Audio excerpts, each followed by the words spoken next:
Okay, and it's 6:06. I'm sorry we're a little couple of minutes late. There's a couple of issues that we needed to work out, but um good. I don't know whether to say good evening, good afternoon, good evening. It's 6:11. Okay, let me see. Let me. Hi, Connie. Can you hear? Can you hear me?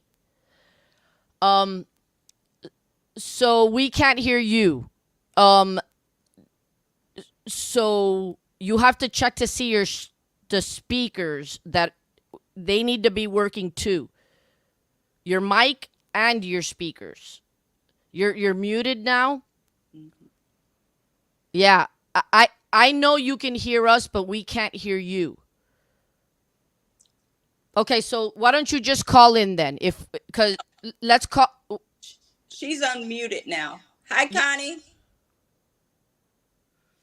I don't know what's going on. Why we can't hear her? She can hear us. We just can't hear her. Hmm. She'll work. She'll work. We'll figure it out. Do we have a call in? If worst case scenario, she could just call in and.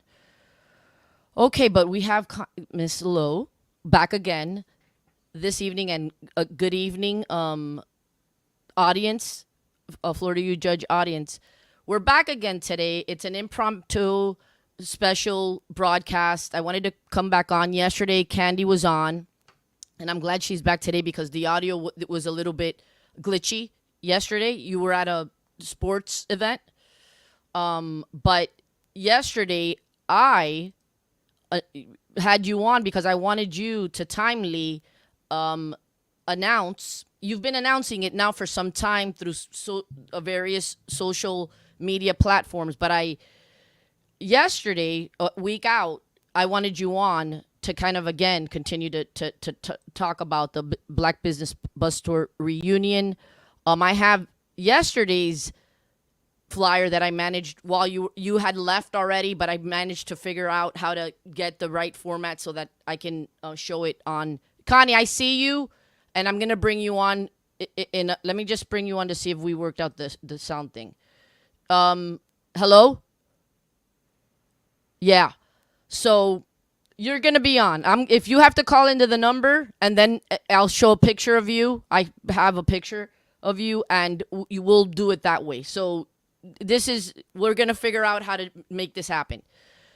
Um, Candy was on yesterday, and we were elated that she was able to announce that the buses it was sold out. If you wanted to take a ride on the bus, do the tour right before the vendor exchange and interaction between 12 and 3, you weren't able to do it. So I remember at the tail end of the yesterday's broadcast, I said next year, next time you need to early on grab your ticket so that this doesn't happen.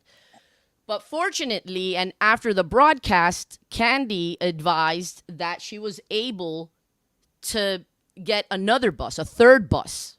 So there's 35. I don't know how many as of this time, Candy, because you've been getting calls for those added seats that weren't available yesterday. Okay. How many seats do you have now left? With the ones 10, 12, 13, I think about 15. Okay, great. So there was 35 that were made available after yesterday, after it being sold out, and then now there's 15. So you have until when to call in to grab those tickets? It's next Saturday. There, after these 15 are gone, that is it. I want to say, if I may, Haiti, thank you to the Tampa Bay area for just believing in what we are doing in the city, supporting the businesses, coming out, supporting the Black Business Bus Tour. Last evening, when we were coming from the football game, I just decided that with the demand, with all of the calls that was coming in and the text messages that was coming in, that maybe, just maybe, I can get our bus driver, Anthony Youngblood, to get us another bus. And I messaged him and he said, of course, we can get another bus. So the people that I had possibly on hold for Monday, I had their information and I asked them to hold off until Monday and I would call them back because things do happen. So I called and texted those people this morning to let them know that their seats are available. They can go ahead on and cash out. And then Florida U Judge, my friend Haiti, is paying for at least 10 seats for the bus tour. My friend Joanne Bowers has several people, and a couple other friends messaged me, wanted those seats. So we're down to 15 seats left on that third bus. I also had to get 2 captains, because once you get another bus, you have to have captains on the bus. Someone that has been a part of the bus tour, that knows how to run it, to get people on and off the bus smoothly and keep the flow of the traffic when we are out on the Black Business Bus Tour. So I'm just excited. I'm excited for those people that did call, that wanted to be a part of, and I had to say to them, seats are sold out. The September bus tour has always been the biggest bus tour and with the most excitement. I don't know why, but more people call during September bus tour. But if you want to be on the bus tour, if you want to ride the bus, you can give me a call at 813-394-6363, 813. Wait, hold on. I'm jotting that down. 813 394. Ready for the rest. 6363. As I'm talking now, the Tucker twins just messaged me that they need another seat for the bus tour. They are with All Things Juneteenth Tampa Bay. So I just literally, while I'm on, the Tucker twins just messaged me needing another seat for the Black Business Bus Tour. We're excited. We're going to be going out Haiti on this Saturday coming up from 5101 North 40th Street, leaving promptly at 9. Now that we have 3 buses, we need everyone to try their best to get there on time, no later than 8:15, to check in, sign in, get your armbands, and be ready to get on the buses when they pull up. If you don't ride the bus, don't participate in that portion of the Black Business Bus Tour, you can come out and participate with the vendors, which is from noon to 3. Food, fun, vendors. It's a family day for everyone. I had one of my friends this morning, Haiti. She's bringing her daughter. She's 12. So it is a family fun event for the whole community. So we're excited. And thank you so much for letting me come on again. Thank you for sponsoring those seats this morning. Just like that, you said, let me help. So I really appreciate that. Well, I support you and the wonderful work that you've been doing for 17 years. Yes. And that's not to mention, let's go ahead. The phone's there, 813-394-6363. That is Miss Lowe's, one of her numbers that you can reach her directly to let her know that you'd like one of the tickets that are left. There's about 15 left. So call before they're all gone. I also wanted to mention that in addition to this annual Black Business Bus Tour event, Candy, the second and third Saturdays of the month. Am I correct on that? I that's what you said yesterday. Am I remembering that correctly? It's every second and fourth. Okay, second and fourth. The second and fourth Saturday of every month, she hosts Tea and Conversation. That's at Al's Finger Licking Soul Food, and it's quite the event. I've gone several times. That's you feel community there. Yes. There are community members, a broad spectrum of citizens, candidates, persons in office. It's a great thing. Connie kind of dropped off. Connie, come back. I don't know what happened. So again, 813-394-6363 for the to try to get one of the remaining tickets. And then the address next Saturday, it begins at 8 a.m. to 8:30. Sign in. The bus leaves at 9, comes back around noon. That is the chance for those of you who weren't able to get on the bus to interact Connie, let me call her back here. Let me see here.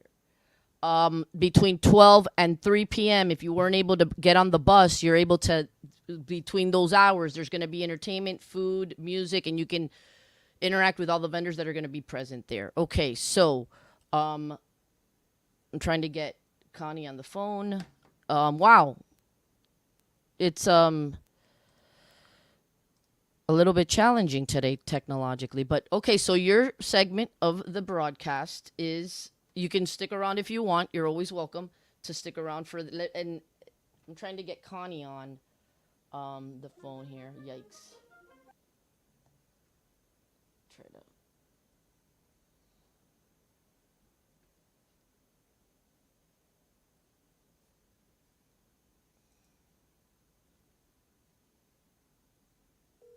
Okay.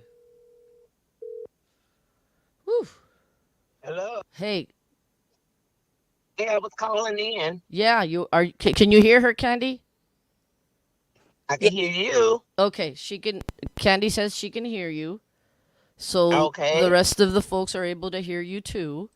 So let me go ahead and I'm gonna download your picture so that I can share that while you are speaking. Thank God for the peace of God that doesn't make me freak out in the middle of like spur of the moment little situations that you can't control. Okay, so Lady, that comes from you taking that little sabbatical. the forced sabbatical. Sometimes God has to force you to take one. Yeah. Okay, so here's Candy or Connie, Miss Connie Burton. Because of technological issues, we're going to have her on to speak now. I want her to have the floor. Why? Yesterday, Stephanie Pointer, she might jump in just to listen to Connie. It's Connie's time to speak. She lives in District 5. That district in Tampa is East Tampa. The representative there is Gwen Henderson. My understanding, I am not a Tampa resident. I live in Pinellas County, but I have friends and loved ones that live there, and so I am happy and excited to see my some of my good friends. Connie's someone that I support very much. She tells it like it is, speaks truth to power, doesn't pull any punches, and that's for the good of the community. And so I want her to have the floor here, and she's going to react. Yesterday, Stephanie Pointer kind of touched upon the budget with the issues that are ongoing. To on Tuesday, the council will meet, discuss, I believe, allocation of the monies for the budget for 2024. And so Connie's gonna come in. I wanted her to speak to this because she's there. She's lived in this district for her whole life, and I wanted her to weigh in. The floor is yours, and I'm gonna shut up, Connie. All right. Well, first of all, I want to really appreciate you, Haiti. Hello to my wonderful sister, Candy Lowe, for giving, me, working class, ordinary, I would say, citizen, an opportunity to speak to this issue.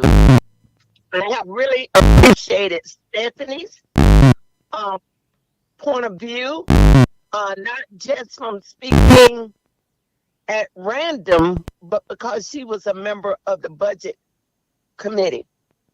And so her vision and her point of view has been very, very helpful. But let me just tell you from sitting with inside of this community, District 5, can you hear me? I can. Well, I can hear you. Yes, I can. okay.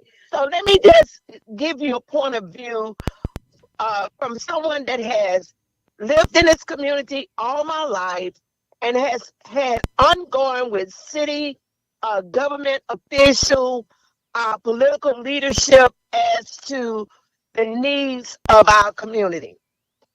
And I know they understand it because all of them that run a platform seeking the votes of District 5 residents always start off from the point of understanding the poverty, the despair, the blight, um, the ongoing overlookedness that many before them have had when it has come to dealing with direct issues in East Tampa. And so this budget proposal, and now with that millage increase being defeated, I would like to say that the citizens' only opportunities to helping to defeat that request was by calling their councilmen to express their point of view. And I would say they understood that as insurance rates are increasing, food costs, gas, on, and wages are standing still, that this would not be the appropriate time, even though the messaging from the administration was that this was going to be the help that we need. And one of the reasons why I have zero confidence in the message coming from the mayor's administration is that I don't have anything to verify it against. This is Mayor Castor's second term in office. And on her first campaign, she expressed an understanding that she knew the needs of this community. She put together various ad hoc committees to discuss about her 5 points of concerns, affordable housing being one of the main topics. And so since the mayor's first 4 years, we've seen that a lot of monies have gone into some of these pet projects that has no direct benefits to the citizens of District 5. Of course, everybody know about the Hannah project that started out as a rehab project, and the cost for that project alone has exceeded over $200 million.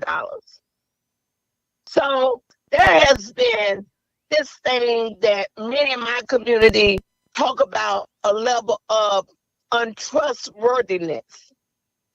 And so the things that we need now is the same things we needed 4 years ago. Yes, we need affordable housing. Yes, we need an economic turnaround. I am so thankful for Sister Candy Lowe, because Black business is scattered throughout the city of Tampa, because we don't have a Black Wall Street.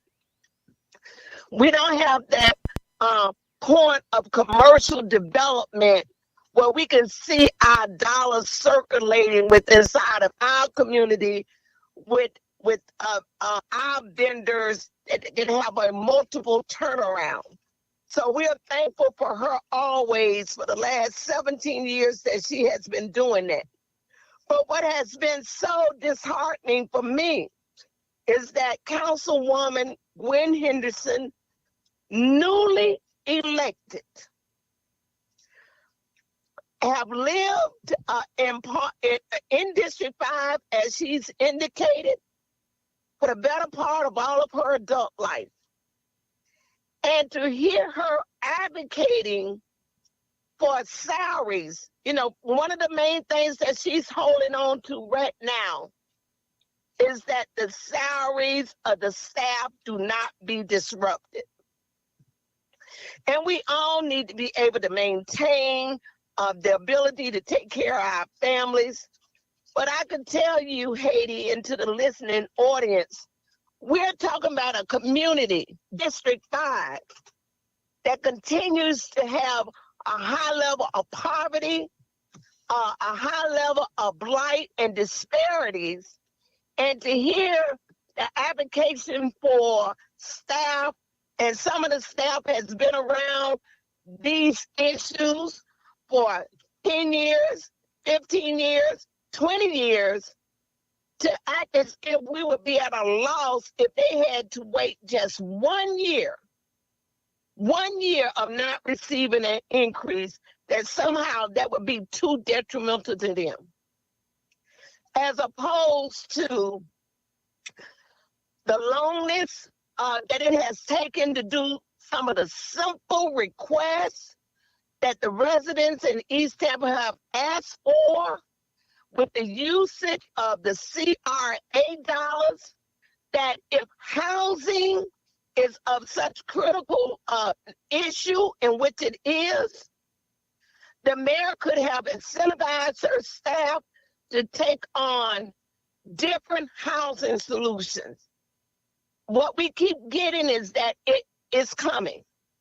And so one of the biggest projects coming to East Tampa right now is the fact that parks across the city need to be improved, no doubt. But the fact of the neglect, the huge neglect inside of District 5, we might see the completion of a Fair Oaks new recreation center that might be completed within the next 2 to 3 years. Okay, somebody has, I didn't mean to interrupt you, Connie, but I just wanted to speak to somebody. Margaret DePiloti, I hope I'm pronouncing that correctly, says that's not the agenda. I don't know exactly what that means, but if you'd like to kind of, well, the cities, the city council members need to find $45 million. Find a way to accept the budget that the mayor requested, and find ways without that millage increase being included, find a way to save off $45 million so that the city will be able to continue to function. So I don't know what agenda she's talking about. I can only talk about the claim that is being made that that money was going to, that millage increase was going to help take care of some of the dire needs within side of, and I can only talk about District 5. I'm saying that the residents of District 5 do not have a quantitative way of evaluating outside of slogans, speeches, possibilities that we would be able to see a return if that millage had been passed. Okay, so let me ask you a question. Let me ask you a question, Connie, because that's very important, and therein lies the rub.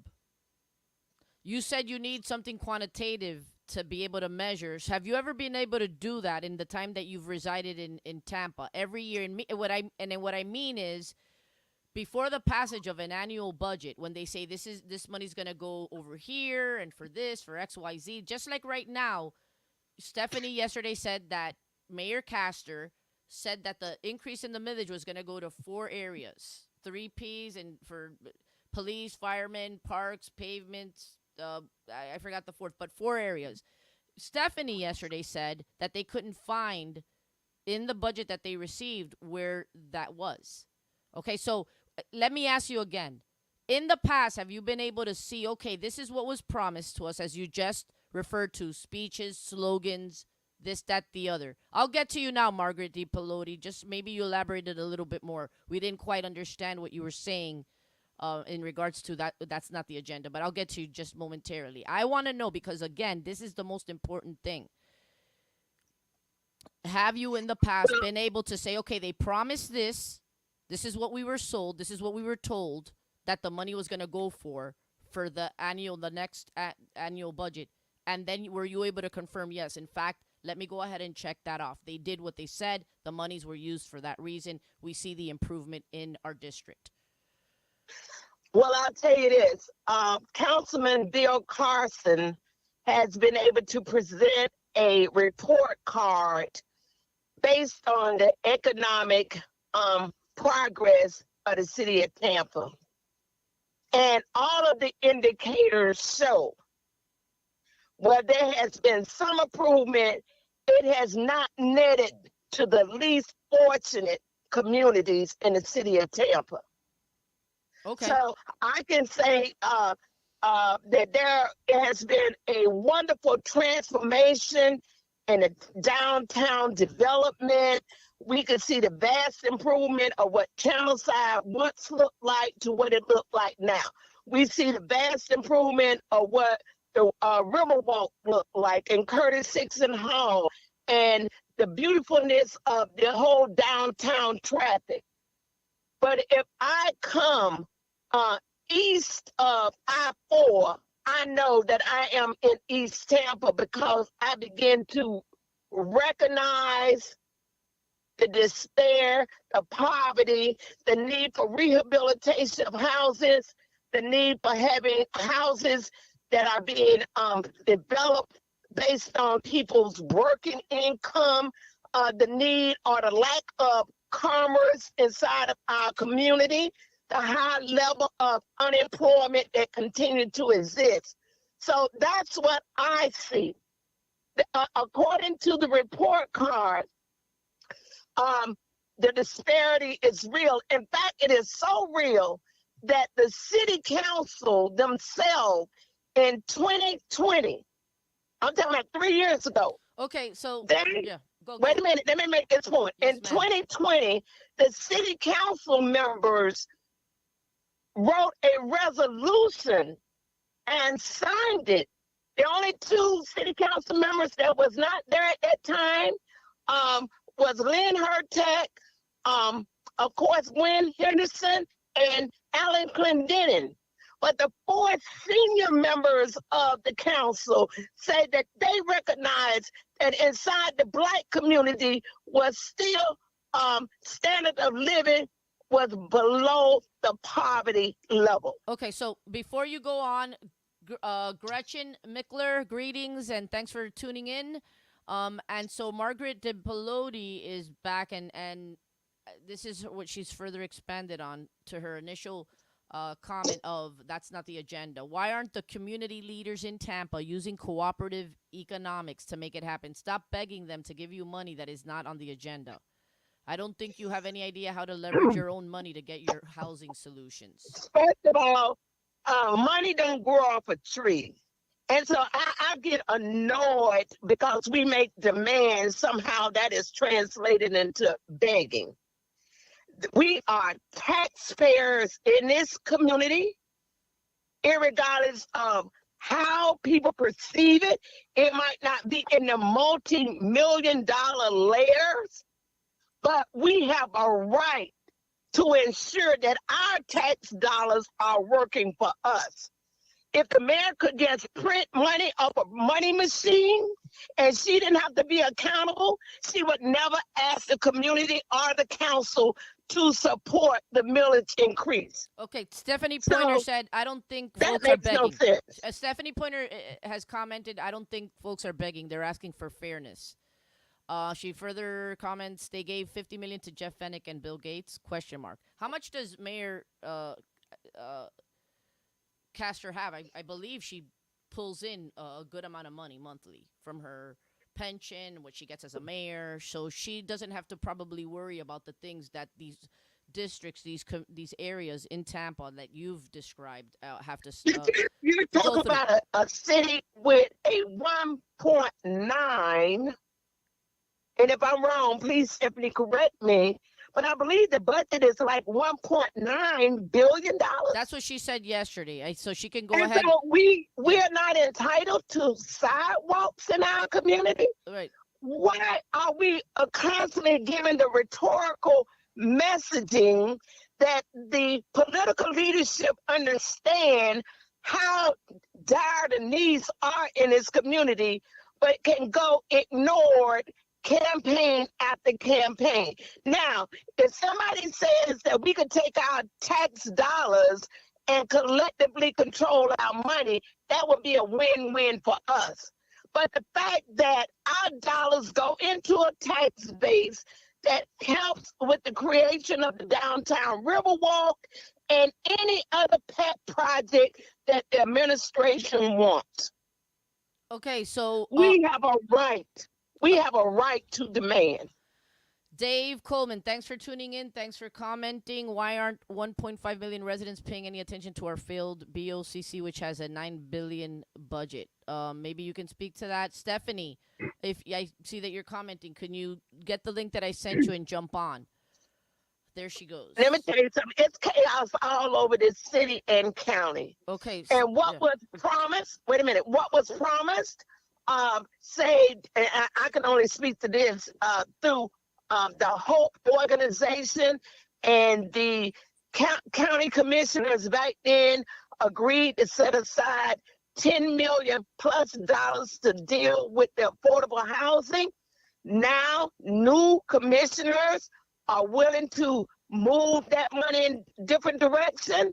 This can't be a problem that a few decide to engage in. This is something that all citizens, all good Christians, all good people that believe in democracy, all people that believe that housing is a human right, this is the opportunity for that to come into motion. Okay, Stephanie, listen.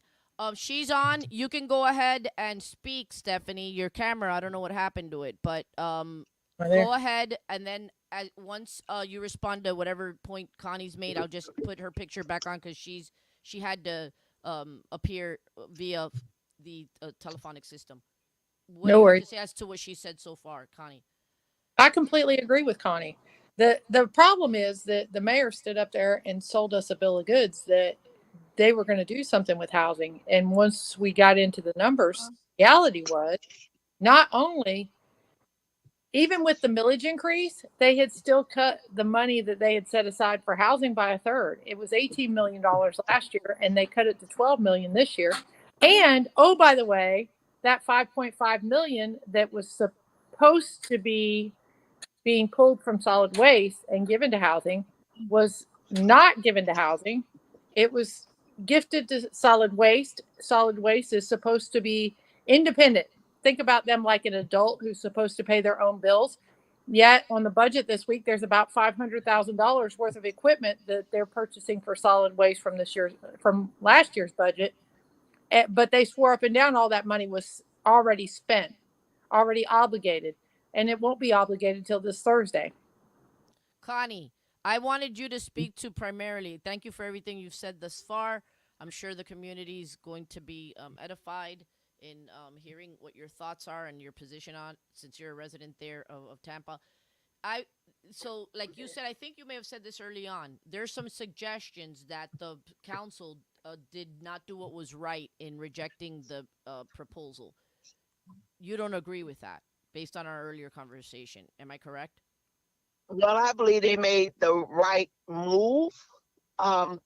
People are scrambling now because of a lot of promises that has been made in the past, and the need to fulfill some of those promises. And now, where's the money coming from? And so some real hard cuts is going to have to be made, but it cannot be made without everybody being held accountable.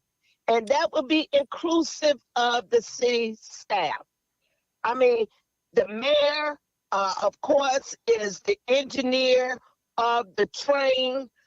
We are at that council meetings week after week. We see how that money is being applied. The mayor set forth the agenda and the council approve it. And so the ignorance for the last 4 years of the real hard needs in District 5 have been ignored. And so now, as they scramble to look for money, I would hope the mayor would say, we all have to be held accountable. That would include her telling her staff that this year, for 1 year, because the budget is made every year, but this year's staff, you're not going to be able to get an increase. Okay, Stephanie, listen, I think you touched on that yesterday.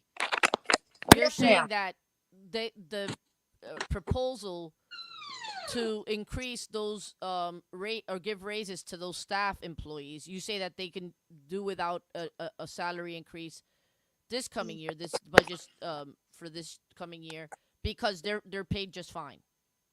Well, I mean, I don't receive one of those paychecks, and nobody is taking money out of anyone's pockets. I just want you to think about the reality is this.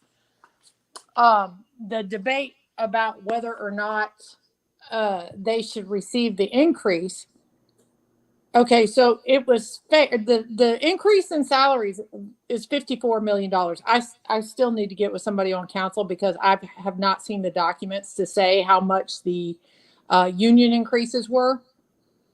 So, whatever it is, $25-30 million for those 997 non-union positions, those folks.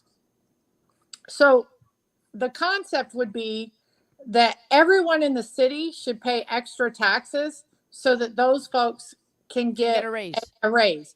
And to me, all those folks have jobs that pay a living wage and will have retirement that will continue to give them a living wage probably for the rest of their lives. So to ask the folks in the city of Tampa to every single solitary citizen to donate to the 4,500 employees, that's really a stretch. And, the bottom line is that when the mayor got up there and told us she had the 4 Ps, or the 3 Ps and an H, paving, public safety, parks and rec, and housing, and then come to find out that none of them got anything close to what they were supposed to get according to what her speech was and what all her folks were doing. And so that's where the problem comes in. I don't have a problem with it. I really did not have an issue with a tax increase mentally for myself and my family. You just want it to be justified. Let me ask you a question. Justified. Let me ask you a question. Tell me it's raining. If Sorry. the millage didn't pass, the mayor said that the increase was going to go to the raises. Yes? Or no? It was already going to the raises. It wasn't going to the things that she said it was going to anyway. So then there's no need for an increase. That's what you're saying. Right. All right, so let me ask you. So on Tuesday, are you going to advocate, Connie, are you going to advocate for the city to not use those monies that have already been approved for those raises? I am going to appeal and hope that they can see for the better good of the citizens of East Tampa that they hold tight, that we do not eliminate the needed services to supplement the salary increases that Councilwoman Gwen Henderson is laying on the train track for. That I believe that, like Stephanie said, the things that was being verbally saying through the mayor, when you start looking through that budget, you can't find it. But what we can find is this need to supplement staff. I believe that a good steward would say, for the good of everybody on the ship, that this small group of employees, that some of them is getting paid well above some of the salaries, incomes of homeless people in our community, people that live and work at a Walmart and a McDonald's and has to make due year after year off those wages. So I believe a good steward and a good leader will have the insight to know that this is not the right time for that increase, and that if they would get back on track and doing the work as a servant for the residents of the city of Tampa, people would be more inclined down the road to say that a higher compensation is necessary. But right now, my answer would be a no to any type of salary increase for them, and for them to move the councilmen to move with a sense of humanity, that if any cuts are to occur, it would occur based off the wages of the city staff. Got it. Okay. And let me get real quickly back to Stephanie. Yes, And ma'am. before I sign off, do you have any last thoughts, and you, Connie, as well? I think that there's other ways to cut the budget, and I think that city council did a lot of that. I don't know. Charlie Miranda said it best. I think that the administration should have fixed this disaster of a budget. To put it in city council's lap was kind of ridiculous. I heard over the weekend that there's some additional funds that were promised last year to organizations, and those organizations have not received those funds. The bottom line is folks need to quit spending money that they don't have on things that we don't want and figure out what the priorities are of the citizens. Maybe the mayor needs to spend a little bit more time interacting with the citizens of Tampa and make herself a little bit more available. Okay. All right. Well, thank you so much. Thank you, Connie, for coming on at the last minute notice. I wanted to get it in today, tonight, because Tuesday I know that it's the city council meeting, and I wanted you to be able to weigh in as to what Stephanie said yesterday. And you live in the district where the only sole um, council person that voted for the budget, in favor of the budget, you that would be Gwendolyn Henderson. That's your representative on the city council. I wanted you to speak to that. If city councilman or councilwoman Gwendolyn Henderson comes upon this broadcast and wishes to come on to react and to have be able to also speak what her position is, she's welcome to come on. Okay, well, thank you for coming on, Connie. Thank you, Stephanie. And before I sign off, the next broadcast that I am going to be doing with my new co-host Daryl Heitch, is going to be on September 30th at 11 a.m. We're going to have Lisa McLean on, who is running for the next public defender in Hillsborough County. And she's going to be with us live on that day.